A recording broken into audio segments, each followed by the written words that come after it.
24 ঘন্টা সব সময় চলতে ফিরতে নামাজ পড়ে আল্লাহ নবী আস্তাগফিরুল্লাহ পড়তেন। দিন প্রচারের দায়িত্ব আপনার। শেয়ার করুন, সাবস্ক্রাইব করুন। আস্তাগফিরুল্লাহ নবী 3 বার পড়তেন। এবার আপনি ফজরে এবং সন্ধ্যায় আস্তাগফিরুল্লাহ পড়বেন, সব সময় তওবার উপরে থাকবেন। মুহতারাম হাজরিন, এই পৃথিবীতে যারা এমন মানুষ হয়েছেন যারা দুনিয়ার থেকে এই জান্নাতের সুসংবাদ পেয়েছেন, এর ভিতরে একজন হলো উমারু ফিল জান্নাহ, ওমর। এই ওমর এমন তওবা করতেন, রাতের বেলায় তিনি যখন ইন্তেকাল করছেন, ইন্তেকালের পর ওমরের পিঠে চাবুকের দাগ, পিঠটা ক্ষত বিক্ষত হয়ে গেছে, ঘা হয়ে গেছেন। যারা গোসল করাইতেছিলেন তারা বললেন, খলিফাতুল মুসলিমিন অর্ধ জাহানের শাসনকর্তা কে তার গায়ে আঘাত করছে? কেউ তো নাই। এইবার খলিফাতুল মুসলিমিন ওমরের সন্তান আব্দুল্লাহ ইবনে ওমর বলতেছেন, দুনিয়ার কেউ ওমরকে মারে নাই। ওমর প্রত্যেকদিন রাতের বেলায় চাবুক নিয়ে বসতেন আর বলতেন, এই গতকাল তুই 50 রাকাত নামাজ পড়েছিলি, আজকে 1 রাকাত নফল নামাজ পড়তে পারলি না। গতকালকে তুই 100 রাকাত নফল নামাজ পড়েছিলি, আজকে 50 রাকাত হলো কেন? এই বলে তিনি নিজের গায়ে আঘাত করতেন। যদি সামান্য ও কবিরা গুনাহ না, বড় অপরাধ না, ছোট গুনাহ, তাও যদি হয়ে যায় তোমার অপছন্দনীয় কোনো কাজ যেটা হারাম না, সেটা হয়ে গেল, ওমর চাবুক দিয়ে নিজের শরীরে আঘাত করতেন আর বলতেন, কেন এমনটা করলি? তওবা কর, আগামীকালকে এই অপরাধটা আর করবি না। এমন ছিল ওমরের জিন্দেগি। যার কথা নবী নিজ মুখে বলেছেন উমারু ফিল জান্নাত, সেই ওমর যদি এত তওবা করতে পারে, সে যদি প্রত্যেকদিন তার আমলের খাতায়, ডায়েরির খাতায় নিজের অনুশোচনার তওবা করতে পারে, মুসলমান আমি আপনি কেন এত দূরে? আজ থেকে আর দূরে থাকা চাই না, আজ থেকে আন্তরিক তওবা করবেন। আমি আপনি প্রত্যেকদিন অন্তত 100 বার তওবা করতে রাজি আছেন তো ইনশাআল্লাহ? কারা কারা রাজি আছেন দুইটা হাত দেখাই দেন। ইয়া আল্লাহ, এই মাদ্রাসার এই আল্লাহ যারা এসেছেন, আল্লাহ শ্রোতাদেরকে আল্লাহ আন্তরিক তওবা করার ওয়াদা করেছে। আল্লাহ আমাদের আন্তরিক তওবা আপনি কবুল করেন। আল্লাহ 5 ওয়াক্ত নামাজ জামাতের সঙ্গে পড়ার তৌফিক দেন। আয় আল্লাহ, ফরজ কাজগুলো আল্লাহ সুন্দরভাবে আদায় করার তৌফিক দেন। হারাম কাজ থেকে দূরে থাকার তৌফিক দেন। ইয়া আল্লাহ, বেশি বেশি নেকের কাজ করার তৌফিক দেন। আল্লাহ নবীর সুন্নাহগুলো আমাদের অন্তরে ঢুকায় দেন। নবীর সুন্নাতগুলো বেশি বেশি আমল করার তৌফিক দিয়ে দেন। আয় আল্লাহ, মৃত্যুর সময় কালেমা পড়তে পড়তে মুমিনের হালাতে, ঈমানের হালাতে আল্লাহ আমাদের মৃত্যু নসিব করেন, বলেন আমিন। উনি দিন প্রচারের দায়িত্ব আপনার। বেশি বেশি শেয়ার করুন এবং সাবস্ক্রাইব করুন। বসে আস্তাগফিরুল্লাহ পড়তেছে, ঘরের ভিতরে ঢুকে দেখি দেওয়ালে বিশাল এক টিভি টানানো, ওই নাটক দেখতে যাচ্ছে, আস্তাগফিরুল্লাহ আস্তাগফিরুল্লাহ আস্তাগফিরুল্লাহ। এর নাম তওবা না মুসলমান। গুনাহ করবেন আর তওবা করবেন এমনটা না। তওবা হলো আন্তরিক তওবা। ইয়া আইয়ুহাল্লাযীনা আমানু তুবু ইলাল্লাহি তাওবাতান নাসুহা। হে ঈমানদারগণ, তোমরা আল্লাহর কাছে আন্তরিক তওবা করো, খাঁটি তওবা করো। এমন তওবা না যে একেবারে গুনাহও করবেন আবার ওইটাও করতে থাকবেন, এমনটা না। আন্তরিক তওবা করবেন, খাঁটি তওবা করবেন। তবে হ্যাঁ, কিছু তওবা করলেও কবুল হবে না।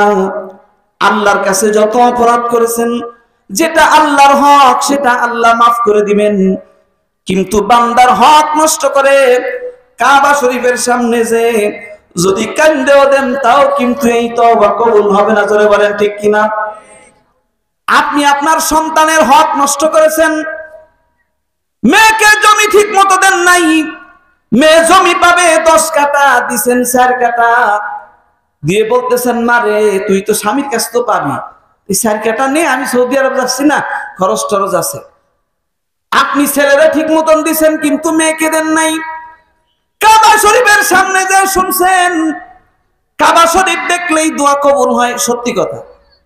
29টা জায়গা আছে, কোন কোন উলামা একরাম বলেছেন 21টা জায়গা আছে দোয়া করলেই দোয়া কবুল হয়। 1 নাম্বার হলো কাবা ঘর দেখে যদি কোনো দোয়া করা হয়, ওই দোয়াও কবুল হয়। আপনি আপনার মেয়ের হক নষ্ট করে কাবা শরীফের সামনে যে বলতেছেন আল্লাহ ছেলের হক ঠিক মতো দিছি, মেরে 10 কাটা দিতে পারে না, এই কারণে শুধু 4 কাটা দিছে। আল্লাহ তুমি মাফ করে দাও। আপনি কাঁদতে কাঁদতে মরে গেলেও এই তওবা আল্লাহ তাআলা কবুল করবেন না, জোরে বলেন ঠিক কি না? আপনি আপনার বোনের জমি ঠিক মতন দেন নাই, বোনকে আপনি ঠকাইছেন, বোন যতটুকু পাবে দেন নাই। আপনি আপনার প্রতিবেশীকে জুলুম করেছেন, প্রতিবেশীর সঙ্গে খারাপ আচরণ করেছেন। আপনি আপনার জমি হলো 5 কাঠা, প্রত্যেক বছরে একটু একটু ঠেলতে ঠেলতে 5 কাঠার 7 কাঠা বানাইছে। এই যে আপনি 5 ওয়াক্ত নামাজ পড়ে যতই আস্তাগফিরুল্লাহ পড়েন, যতই তওবা করেন, এই তওবা তখন এই তওবার কোনো দাম নাই। উচিত হবে আপনি যতটুকু পাবেন আপনার সম্পদ আপনি ততটুকুই দিবেন, প্রতিবেশীর সঙ্গে জুলুম করা যাবে না। এ মুসলমান আল্লাহর গোলাম, সাবধান, দুনিয়ায় কোনো মানুষের হক নষ্ট করবেন না। কারোর হক নষ্ট করে কিন্তু আল্লাহর কাছে তওবা করলে আল্লাহ সেইটা কবুল করবে না।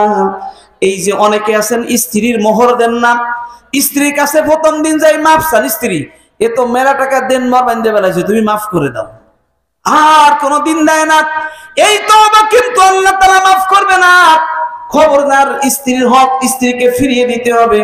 ভালো করে শুনে নেন, স্ত্রীর কাছে কেউ যদি মাফ চান, স্ত্রী প্রথম দিন একটা মানুষের সঙ্গে দেখা হয় নাই, আইসেই আগে মাফ চাচ্ছে, কত বড় যে এগুলো পিশাচ, আমি পিশাচ কব এগুলো।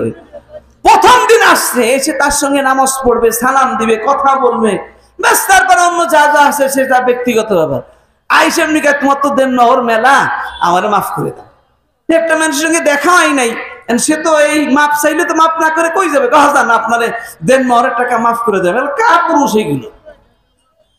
খবরদার, এমন তওবা করা যাবে না। ওগো আল্লাহ, স্ত্রীর মোহরটা দিতে পারে নাই, তুমি মাফ করে দাও না। না, কিস্তিতে দেন, কিস্তিতে সমিতি চালান, কিস্তিতে কত কিছু কেনেন, মাল জিনিস কেনেন, স্ত্রীকে কিস্তিতে দিয়ে দেন, অল্প অল্প করে দিয়ে দেন। মানুষের হক ঠকা আপনি কাবা ঘরের সামনে যে দোয়া করলে আল্লাহ দোয়া কবুল করবে না। মুসলমান আল্লাহর গোলাম, কিন্তু আল্লাহর কাছে যদি কোনো অপরাধ করে থাকেন, কোনো গুনাহ করে থাকেন, ইনশাআল্লাহ আল্লাহ ওয়াদা করেছেন, ইন্নাল্লাহা ইয়াগফিরুয যুনুবা জামিআ, নিশ্চয়ই আল্লাহ তাআলা সব অপরাধ ক্ষমা করে দিবেন।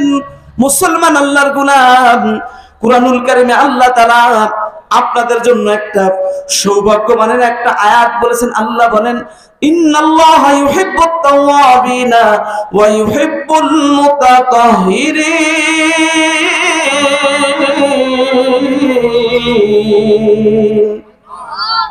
নিশ্চয়ই আল্লাহ তাআলা 2 শ্রেণীর মানুষকে ভালোবাসেন। এক শ্রেণী যারা আল্লাহর কাছে তওবা করে, আল্লাহ তাআলা তাদেরকে ভালোবাসেন। 2 নম্বরে যারা পবিত্রতা অর্জন করে, আল্লাহ তাআলা তাদেরকেও ভালোবাসেন। যারা আপনারা আল্লাহর কাছে তওবা করবেন, আল্লাহ তাআলা আপনাদেরকে মহব্বত করবেন, ভালোবাসবেন। ওযু করার জন্য আপনারা যারা ওযু করবেন এই শীতের রাতে, ফজরের নামাজ পড়তে একটু কষ্টই হয়, এই সময় যদি ওযু করেন আল্লাহ তাআলা আপনাকে ভালোবাসবেন। মুসলমান আল্লাহর গোলাম, আল্লাহ তাআলা কুরআনুল কারীমের অসংখ্য জায়গায় যারা তওবা করে তাদেরকে যে আল্লাহ মাফ করে দেন। ওই যে বুখারী শরীফের হাদিসের ভিতরে আছে, এক লোক 99টা খুন করছে, 99টা খুনের আসামি, 100টা পূর্ণ করে আল্লাহর কাছে যখন মাফ চাইছেন, আল্লাহ তাআলা তাকে মাফ করে দিয়েছেন, ক্ষমা করে দিয়েছেন। মুহতারাম হাজরিন, জীবনে কত অপরাধ করেছেন, কত গুনাহ করেছেন, গুনাহের এমন কোন শাখা প্রশাখা নাই যেই গুনাহ আপনি করেন নাই। জীবনে কত অপরাধ করলেন, কিন্তু কোনদিন একটু আন্তরিকভাবে আল্লাহর কাছে তওবা করতে পারলেন না। তওবা হলো এমন মালিক, এই অপরাধ করে বসেছি, তুমি মাফ করে দাও, তুমি ক্ষমা করে দাও। আল্লাহ নবী জীবনে কোনদিন গুনাহ করে নাই, কিন্তু নবীও কি বলতেছেন শুনেন। ক্বালা রাসূলুল্লাহ সাল্লাল্লাহু আলাইহি ওয়াসাল্লাম, ইয়া আইয়ুহান নাস তুবু ইলাল্লাহ ফাইন্নী আতুবু ইলাইহি ফিল ইয়াউমি মিআতা মাররা। আল্লাহর নবী বলেন, হে ঈমানদারগণ, হে মানুষেরা, আমি আন্তরিকভাবে আমি আল্লাহর কাছে 100 বার তওবা করি, এ কারণে তোমরাও আল্লাহর কাছে তওবা করো। ইয়া আইয়ুহান নাস, মানুষেরা, তুবু ইলাল্লাহ, তোমরা আল্লাহর কাছে ক্ষমা চাও, আল্লাহর কাছে তওবা করো। ফা ইন্নী আতুবু ইলাইহি ফিল ইয়াউমি মিআতা মাররা, কেননা আমি আল্লাহর কাছে দৈনিক 100 বার আল্লাহর কাছে ক্ষমা চাই। জোরে বলেন সুবহানাল্লাহ। যেই নবী কোনদিন গুনাহ করে নাই, ওই নবী যদি দৈনিক 100 বার ক্ষমা চাইতে পারে, আর এক হাদিসে দেখেছি আল্লাহ নবী বলেছেন, আমি দৈনিক আল্লাহর কাছে 70 বার ক্ষমা চাই। বলুন তো আমি আপনি কই?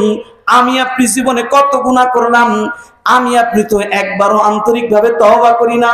অথচ নবী জিন্দেগিতে কোনোদিন গুনাহ করে নাই, একটা ছোট গুনাহ করে নাই। সেই নবী যদি দৈনিক 100 বার তওবা করতে পারে, মুসলমান বুকে হাত দিয়ে বলুন তো আমাকে আপনাকে কতবার তওবা করা উচিত? এ কারণে আমাদের একেবারে দিনে এটাই বলতেন, আমাদের তওবা আরো তওবার দাবি করে। যদি আপনি দৈনিক 1000 বার তওবা করেন, তাও তো মনে হয় তওবার হক আদায় হবে না।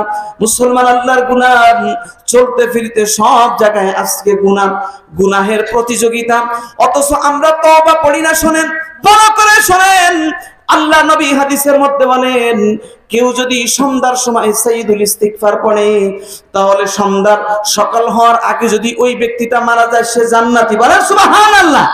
আর কেউ যদি ফজরের নামাজ পড়ে, সাইয়্যিদুল ইস্তিগফার পড়ে, তাহলে সে যদি সন্ধ্যার আগে মারা যায়, আল্লাহ তাআলা তাকেও জান্নাত দিবেন। নবী বলেছেন, আমার কথা না।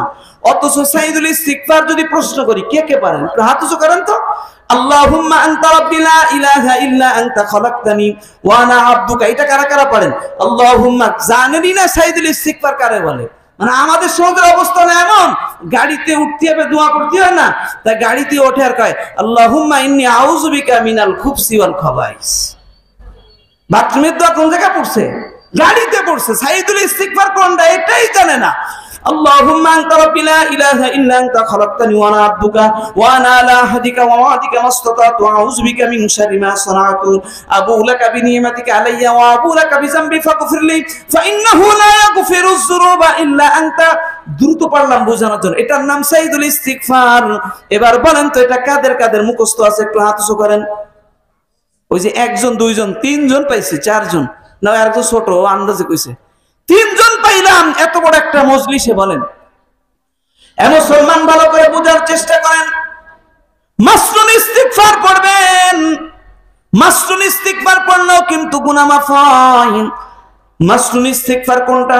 আস্তাগফিরুল্লাহাল আযীম আল্লাযী লা ইলাহা ইল্লা হুয়াল হাইয়ুল কাইয়্যুম ওয়া আতুবু ইলাইহি। এইভাবে আপনি তওবা পড়বেন। কত গুনাহ করেছেন, কত অপরাধ করেছেন, সব কিন্তু আল্লাহ মাফ করে দিবেন। ওই যে তাফসীরের কিতাবের ভিতরে আসছে, এক লোক 70 বছর ধরে শুধু সনাম সনাম সনাম বলে। সনাম মানে হইল মূর্তি। 70 বছর ধরে সনাম সনামের ইবাদত করেছে, কিন্তু কোনদিন ডাকে সাড়া পাই নাই। একদিন সনাম সনাম বলতে যায় বলতেছেন সমাদ। সমাদ হইল আল্লাহর একটা নাম, আল্লাহুস সামাদ। এই সমাদ বলেছেন, সমাদটা বলার সঙ্গে সঙ্গে সনাম বলতে যে সমাদ বলে ফেলেছেন। আল্লাহ তাআলা ডাক দিয়ে বলতেছেন, বান্দা কি চাস আমাকে একটু বল।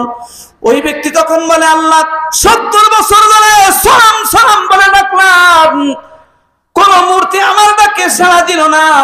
আজকে ভুলবশত সমাদ বলে ফেলেছি, আর তুমি ডাকে সাড়া দিলাম। এটাই আল্লাহর নাম, ইন্নাহু হুয়াল গফুরুর রহিম। নিশ্চয় তিনি অতিশয় ক্ষমাশীল, পরম দয়ালু। আমার আল্লাহ এমন, যদি আপনি ডাকেন, আল্লাহ দুনিয়ার মানুষগুলো চাইলে রাগান্বিত হয়, আর আল্লাহর কাছে না চাইলে আল্লাহ রাগান্বিত হয়। এই জন্য কত গুনাহ করেছেন, নির্জনে তাহাজ্জুদে রাতের বেলায় আল্লাহর কাছে চোখের পানি ছেড়ে দিয়ে ক্ষমা চাইবেন। আরে ক্ষমা চাইতে দেরি, চোখের পানি পড়তে জমিনে পড়ার আগেই আল্লাহ তাআলা আমার আপনার তামাম জিন্দেগীর সব গুনাহগুলো মাফ করে দিবেন। জয় বলেন সুবহানাল্লাহ। মুসলমান, আল্লাহর গোলাম, আল্লাহ তাআলা আমাকে আপনাকে যত ভালোবাসেন, দুনিয়ার কোন উম্মতরে এত ভালোবাসেন নাই। যদি বলেন কিভাবে, বলেন আগের জামানায় কেউ যদি হাত দিয়ে গুনাহ করত, হাত অচল হয়ে যেত। যদি কেউ চোখ দিয়ে গুনাহ করত, চোখের ভিতরে রক্ত জমাট বেঁধে যেত। যদি কেউ জিনা করত, জমিনের ভিতরে আল্লাহ তাআলা পাথর বানায় দিতেন। এই উম্মতকে আল্লাহ তাআলা দেয় নাই। এটা নবীর উম্মতে মুহাম্মাদির একটা ফজিলত, মর্যাদা। আল্লাহ তাআলা সবার থেকে আমাদেরকে বেশি মর্যাদা দিয়েছেন। এ কারণে এত গুনাহ করি, তারপরও আল্লাহ তাআলা শাস্তি দেয় না। এ কারণেই দেয় না, আমরা তো উম্মতে মুহাম্মাদির, আমরা তো এমন এক উম্মতে মুহাম্মাদির। আল্লাহ তাআলা এক এক নবীকে এক এক ভাবে ডেকেছেন। ইব্রাহিমকে উপাধি দিয়েছেন খলিলুল্লাহ, মুসাকে আল্লাহ তাআলা উপাধি দিয়েছেন কালিমুল্লাহ। আপনার আমার নবীকে বানাইছেন হাবিবুল্লাহ।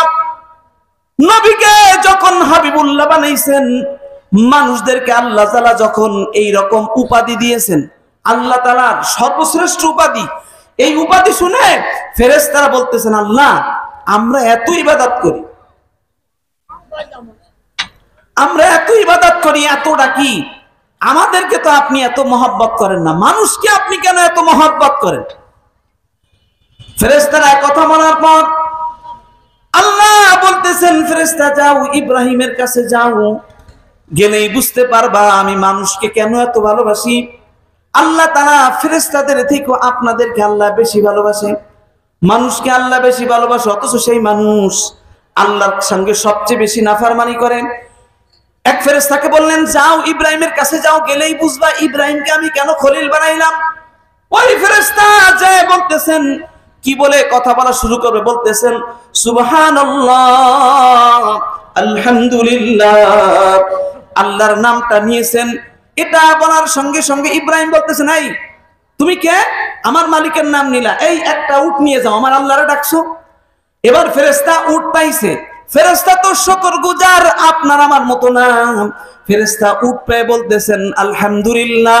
ইব্রাহিম আলাইহিস সালাম বলতেছেন, আবার আমার মালিকের নাম নিলা, আরেকটা উট নিয়ে যাও। যতবার উট পাই ততবার ফেরেশতা আলহামদুলিল্লাহ বলে, আর ইব্রাহিম আলাইহিস সালামও দিতে থাকে। উনি তখন উট চড়াইতেছিলেন, নিজের উট। যতবার আলহামদুলিল্লাহ বলে ফেরেশতা, ইব্রাহিম আলাইহিস সালাম ততবার একটা করে উট দিয়ে দেয়। এইভাবে দিতে দিতে দিতে দিতে সব উট শেষ, সব ওই ফেরেশতারে দিয়েছেন, আর উট নাই।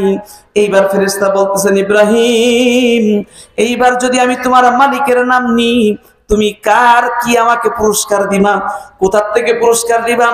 ইব্রাহিম আলাইহিস সালাম বলতেছেন, শোনো, যতবার আমার মালিকের নাম নিয়েছি আমি প্রত্যেকবার একটা করে উট দিয়েছি, আমার কাছে আর কোনো উট নাই। তবে এইবার যদি আমার মালিকের শুকরিয়া আলহামদুলিল্লাহ বলো, আমি সারা জীবন তোমার এই উটগুলো রাখতে তো একজন রাখালের প্রয়োজন, আমি সারা জীবন তোমার রাখালি করব। জোরে বলেন সুবহানাল্লাহ। ফেরেশতা বলতেছেন, আমি আসলে কোনো মানুষ না। আল্লাহকে বলেছেন, আল্লাহ মানুষকে আপনি এত কেন ভালোবাসেন, এত কেন তাদের মর্যাদা, তাদেরকে আপনি মাপ চাইলেই কেন মাফ করে দেন?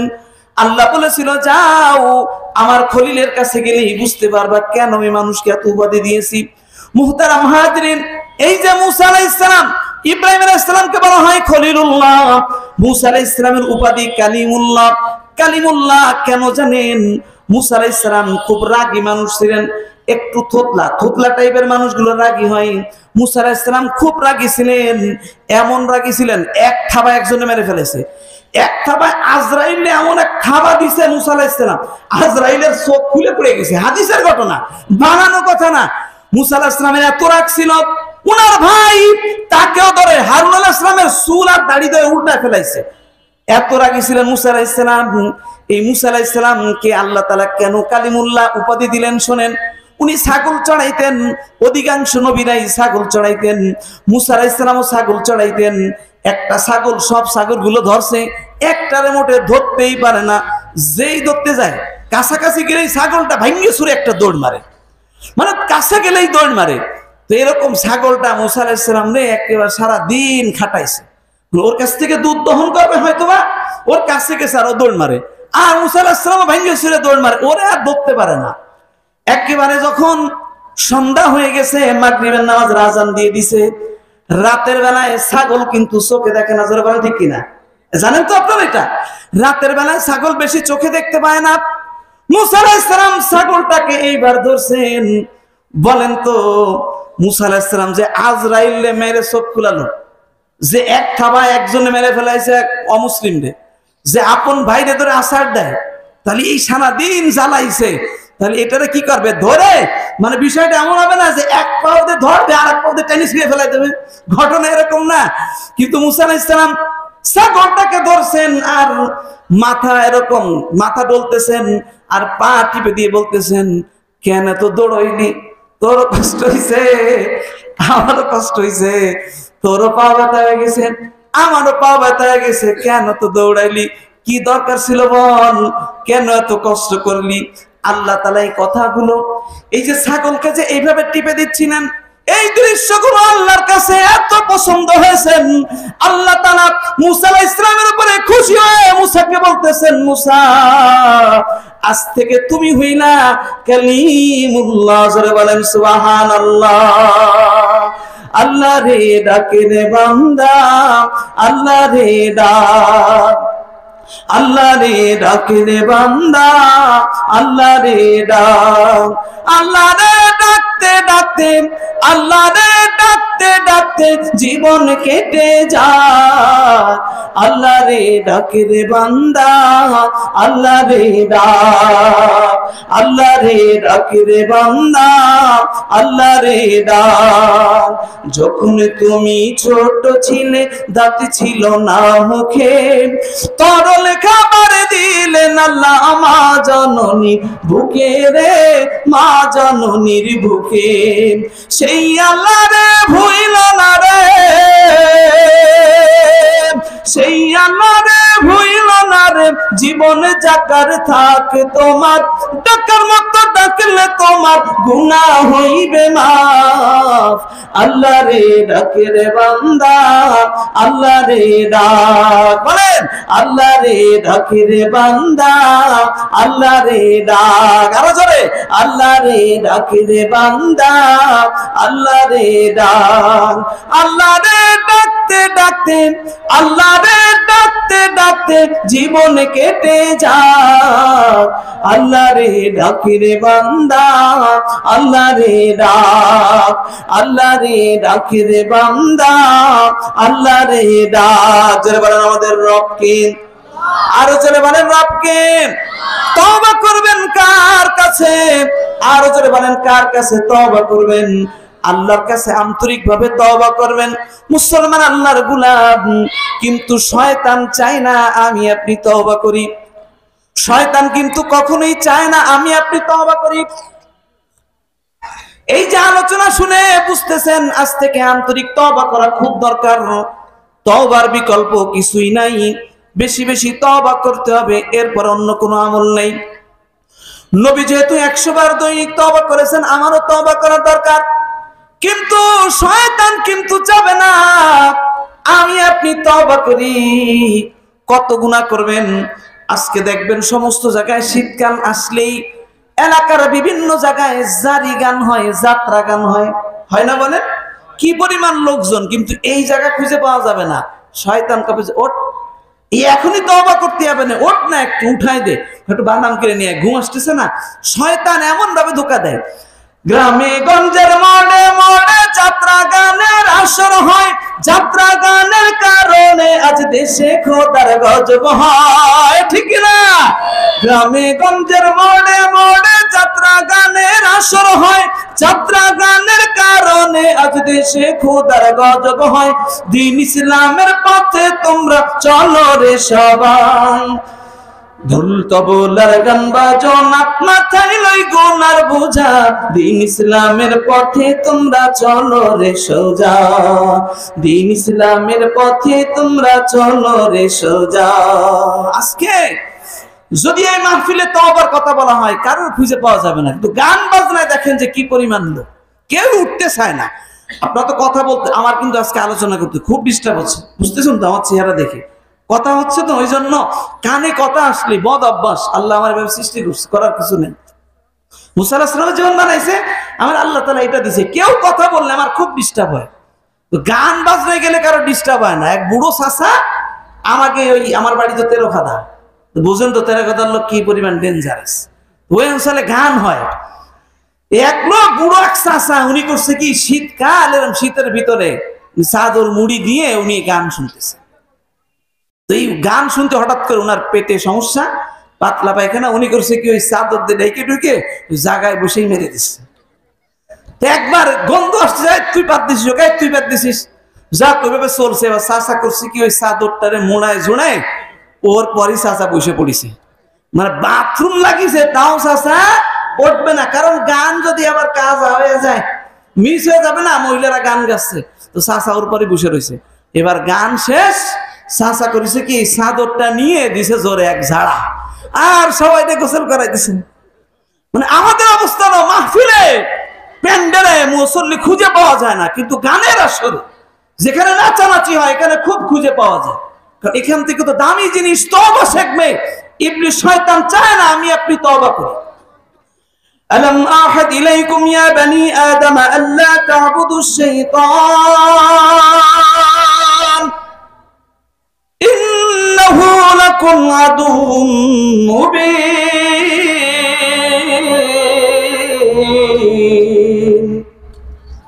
আল্লাহ তাআলা বললেন, হে বনি আদম, আমি কি তোমাদেরকে বলে রাখিনি যে তোমরা শয়তানের পদাঙ্ক অনুসরণ করো না? নিশ্চয়ই শয়তান তোমাদের প্রকাশ্য শত্রু। মুহতারাম হাজরিন, যেহেতু সভাপতি সাহেব হুজুর চলে এসেছেন, আর কথা বলার সুযোগ নাই, ভালো করে শুনেন। সর্বশেষ কথা, 1 ঘন্টা আপনাদেরকে যা বুঝাইলাম ভালো করে শুনেন। আল্লাহ তাআলা কুরআনুল কারীমের অসংখ্য জায়গা আমাকে আপনাকে তওবা করতে বলেছেন। কত গুনাহ করেছেন, সব অপরাধের কথা স্বীকার করে আল্লাহর কাছে আন্তরিক তওবা করতে বলেছেন। আল্লাহর নবীও তওবা করতে বলেছেন। আল্লাহর হক যত নষ্ট করেছেন তওবা করেন, আল্লাহ মাফ করে দিবে। 40 বছর বয়স, কোনদিন মসজিদে আসেন নাই, সিজদা দেন নাই, এখন একটু কেঁদে দেন, আর মালিক নামাজ কাজা করব না, আল্লাহ তাআলা মাফ করে দিবে। 50 বছর বয়স, রোগের দোহাই দিয়ে জীবনে কোনদিন রোজা রাখেন নাই, আল্লাহর কাছে তওবা করেন, এই রমজানে একটা রমজানও ছাড়বেন না, সব আল্লাহ মাফ করে দিবেন। যত অপরাধ করেছেন আল্লাহর কাছে সব মাফ করে দিবেন। তবে হ্যাঁ, যদি আত্মীয় স্বজনের হক, সন্তানের হক, স্ত্রীর হক নষ্ট করেন, সেটা আল্লাহ মাফ করবেন না। আল্লাহ এটা তার ইখতিয়ারে রাখেন নাই। যত অপরাধ করেছেন সব অপরাধের কথা স্বীকার করেন, আল্লাহ আমাকে আপনাকে আন্তরিক তওবা করতে বলেছেন। আর নবীও হাদিসের মধ্যে বলেন, কুল্লু বানি আদমা খাত্তাউন, কুল্লু বানি আদমা খাত্তাউন ওয়া খাত্তাউন আত-তাওয়াবিন। আল্লাহ নবী বলেন, প্রত্যেক আদম সন্তানই গুনাহগার, তবে গুনাহগারদের মধ্যে তারাই উত্তম যারা তওবা করে। আর নবী বলেছেন, ইয়া আইয়ুহান নাস তুবু ইলাল্লাহ ফাইন্নী আতুবু ইলাইহি ফিল ইয়াউমি মিআতা মাররা। হে মানুষেরা, তোমরা আল্লাহর কাছে তওবা করো, কারণ আমি শতবার আল্লাহর কাছে তওবা করি। আল্লাহ নবী কোনদিন তওবা মিস দিতেন না, তওবা করতেন। সাহাবা একরামও তওবা করতেন, আমাদের আকাবেরদ্বীনরাও তওবা করতেন, আমাদের উলামা একরামও তওবা করতেন। মুফতি শফি রাহমাতুল্লাহ আলাইহি জীবনে এই পরিমাণ তওবা করতেন যে একবার মজলিসের শুরুতেও তওবা করতেন, শেষেও তওবা করতেন। মুফতি ফজলুল হক আমিনী রাহমাতুল্লাহ আলাইহি সব মজলিসে এমন তওবা করতেন, তওবা করে তিনি চোখের পানি ছেড়ে দিতেন। আল্লামা আজিজুল হক রাহমাতুল্লাহ আলাইহি এইভাবে তওবা পড়তেন। তারা কোনো মাহফিলে গেলে শেষের দিকে এই মুরব্বী আলেমরা শুধু তওবা পড়তেন। মুফতি সৈয়দ ফজলুল হক রাহমাতুল্লাহ আলাইহি এই পরিমাণ তওবা করতেন, মজলিসে বসলেই তওবার বয়ান করতেন, কারণ তওবার বয়ান শ্রেষ্ঠ বয়ান। তওবা করে যদি আমরা মরতে পারি, দুনিয়া তো কামিয়াব, কবরও কামিয়াব, আখিরাতও কামিয়াব। আর যদি বেঈমানের হালাতে মারা যাই, যদি আমরা নাফরমান হয়ে মারা যাই, যদি আমাদের কবরটা যদি বদকার ফেরেশতা চলে আসে, ইমানের হালাতে, মুমিনের হালাতে যদি মরতে না পারি, কবর জগতেই আমাদের এমন আযাব। আল কবরু রাউদাতুম মিন রিয়াদিল জান্নাহ আও হুফরাতুন মিন হুফারিন নার। এই কারণে উলামায়ে কেরাম বারবার আমাদেরকে তওবা করতে বলতেন, বারবার বলতেন তোমরা তওবা করো। আমাদের মুরব্বি আলেমরা বারবার তওবার নসিহত করতেন। যুবকদেরও নসিহত করতেন কি কখন মারা যাবে আমরা কেউ জানি না। আইনামা তাকুনু ইউদরিকুমুল মাউত ওয়ালাউ কুনতুম ফি বুরুজিম মুশাইয়াদা, মৃত্যুর ভয় তুমি যেখানেই পালাও না কেন মৃত্যু তোমাকে ধরবেই। কুল্লু নাফসিন যায়িকাতুল মাউত, প্রত্যেকটা প্রাণী একদিন মৃত্যুর স্বাদ গ্রহণ করবে। কেউ আমরা দুনিয়ায় থাকতে পারবো না, কিন্তু যদি গুনাহ নিয়ে খবরে চলে যাই কবরটা একটা জাহান্নামের গর্ত হয়ে যাইবে। আখিরাত তো বিপদ, সব জায়গায় বিপদ। আল্লাহ চায় আমরা বিনা হিসেবে জান্নাতে যাই। বিনা হিসেবে কারা জান্নাতে যাবে জানে? যাদের কোনো গুনাহ থাকবে না, যাদের কোনো গুনাহ থাকবে না তারাই যাবে বিনা হিসেবে জান্নাতে। কবরটা কাদের জান্নাতের বাগান হবে? তাদের হবে যারা বিনা হিসেবে যারা গুনাহ মুক্ত জীবন নিয়ে খবরে যাবে, তাদের কবরটা জান্নাতের বাগান হবে। মুমিনের ঘুম বাসর রাতে যেমন ঘুমানো হয় ওই রকম ঘুম হবে। মুহতারাম হাজিরিন, এ কারণে তওবা ছাড়া দুনিয়া তো সফলতা নাই, কবরে সফলতা নাই, আখিরাতে সফলতা নাই। কিন্তু আমি আপনি এই পরিমাণ গুনাহ করেছি, আমাদের অঙ্গ প্রত্যঙ্গ শরীরের এমন কোন অঙ্গ প্রত্যঙ্গ নাই যেই অঙ্গ দিয়ে আমরা গুনাহ না করেছি। আমাদের চোখ দিয়ে কত গুনাহ করেছি, চোখ দিয়ে এখনো মহিলাদেরকে আমরা দেখি, অশ্লীল দৃশ্য দেখি। এ কারণেই আমাদের উলামা একরাম বলেছেন তোমাদের ইবাদতের ভিতরে মজা লাগে না, কারণে তোমরা তো চোখ দিয়ে মহিলাদেরকে দেখো, খারাপ দৃশ্য দেখো। মুখ দিয়ে কত গুনাহ করলাম, শরীরের এমন কোন অঙ্গ প্রত্যঙ্গ নাই যেই অঙ্গ দিয়ে আমরা গুনাহ না করেছি। এ কারণে আন্তরিক তওবা করে যদি বিদায় নিতে পারি দুনিয়ার থেকে, আমরা আখিরাতের জিন্দেগিতে যদি যাইতে পারি, গুনাহ মুক্ত জীবন নিয়ে যাইতে পারলে আল্লাহ তাআলা আমাদেরকে বিনা হিসেবে জান্নাত দিবেন। এই জান্নাতের আশায়, বিনা হিসেবে জান্নাতের আশায় কবরে আমাদের জান্নাতের বাগান।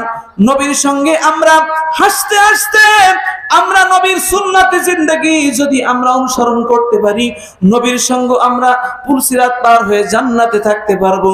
এই দিনের আশায় আজ থেকে আমরা 24 ঘন্টা সব সময় চলতে ফিরতে নামাজ পড়ে আল্লাহ নবী আস্তাগফিরুল্লাহ পড়তেন, সালাম ফিরেই আমরা মুনাজাত করার জন্য ব্যস্ত হয়ে যাই। অথচ এটা ইখতিলাফ।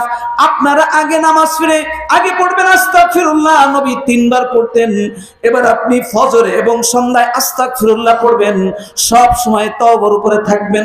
মুহতারাম হাজরিন, এই পৃথিবীতে যারা এমন মানুষ হয়েছেন যারা দুনিয়ার থেকে এই জান্নাতের সুসংবাদ পেয়েছেন, এর ভিতরে একজন হলো উমারু ফিল জান্নাহ, ওমর।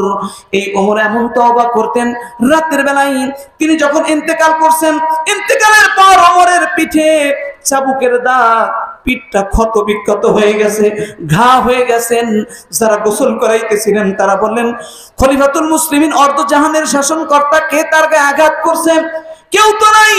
এইবার খলিফাতুল মুসলিমিন ওমরের সন্তান আব্দুল্লাহ ইবনে ওমর বলতেছেন দুনিয়ার কেউ ওমরকে মারে নাই। ওমর প্রত্যেকদিন রাতের বেলায় চাবুক নিয়ে বসতেন আর বলতেন এই গতকাল তুই 50 রাকাত নামাজ পড়েছিলি, আজকে 1 রাকাত নফল নামাজ পড়তে পারলি না। গতকালকে তুই 100 রাকাত নফল নামাজ পড়েছিলি, আজকে 50 রাকাত হলো কেন? এই বলে তিনি নিজের গায়ে আঘাত করতেন। যদি সামান্য ও কবিরা গুনাহ না, বড় অপরাধ না, ছোট গুনাহ, তাও যদি হয়ে যায় তোমার অপছন্দনীয় কোনো কাজ যেটা হারাম না, সেটা হয়ে গেল, ওমর চাবুক দিয়ে নিজের শরীরে আঘাত করতেন আর বলতেন কেন এমনটা করলি, তওবা কর, আগামীকালকে এই অপরাধটা আর করবি না। এমন ছিল ওমরের জিন্দেগি। যার কথা নবী নিজ মুখে বলেছেন উমারু ফিল জান্নাহ, সেই ওমর যদি এত তওবা করতে পারে, সে যদি প্রত্যেকদিন তার আমলের খাতায়, ডায়েরির খাতায় নিজের অনুশোচনার তওবা করতে পারে, মুসলমান আমি আপনি কেন এত দূরে? আজ থেকে আর দূরে থাকা চাই না, আজ থেকে আন্তরিক তওবা করবেন। আমি আপনি প্রত্যেকদিন অন্তত 100 বার তওবা করতে রাজি আছেন তো ইনশাআল্লাহ? কারা কারা রাজি আছেন দুইটা হাত দেখাই দেন। ইয়া আল্লাহ, এই মাদ্রাসার এই আল্লাহ যারা এসেছেন আল্লাহ শ্রোতাদেরকে আল্লাহ আন্তরিক তওবা করার ওয়াদা করেছে। আল্লাহ আমাদের আন্তরিক তওবা আপনি কবুল করেন। আল্লাহ পাঁচ ওয়াক্ত নামাজ জামাতের সঙ্গে পড়ার তৌফিক দেন। আয় আল্লাহ ফরজ কাজগুলো আল্লাহ সুন্দরভাবে আদায় করার তৌফিক দেন। হারাম কাজ থেকে দূরে থাকার তৌফিক দেন। ইয়া আল্লাহ বেশি বেশি নেকের কাজ করার তৌফিক দেন। আল্লাহ নবীর সুন্নাহগুলো আমাদের অন্তরে ঢুকায় দেন। নবীর সুন্নাতগুলো বেশি বেশি আমল করার তৌফিক দিয়ে দেন। আয় আল্লাহ মৃত্যুর সময় কালেমা পড়তে পড়তে মুমিনের হালাতে ঈমানের হালাতে আল্লাহ আমাদের মৃত্যু নসিব করেন, বলেন আমিন। মুহতারাম হাজরিন, আপনাদেরকে অল্প সময় বসিয়ে যে কথাগুলো বললাম, এই যে মুরব্বী আলেমদেরকে পাশে নিয়ে যে কথাগুলো বললাম আমল করার চেষ্টা করবেন। আর যেহেতু কিছু ডিস্টার্ব হচ্ছিল, এ কারণে আমি যে মাঝে মাঝে একটু রাগ করছি কিনা, এই জন্য যদি কেউ কষ্ট পাইছেন আমার কথায়, হ্যাঁ কেউ কষ্ট পাইছেন, কষ্ট পেলে মাফ করে দিন।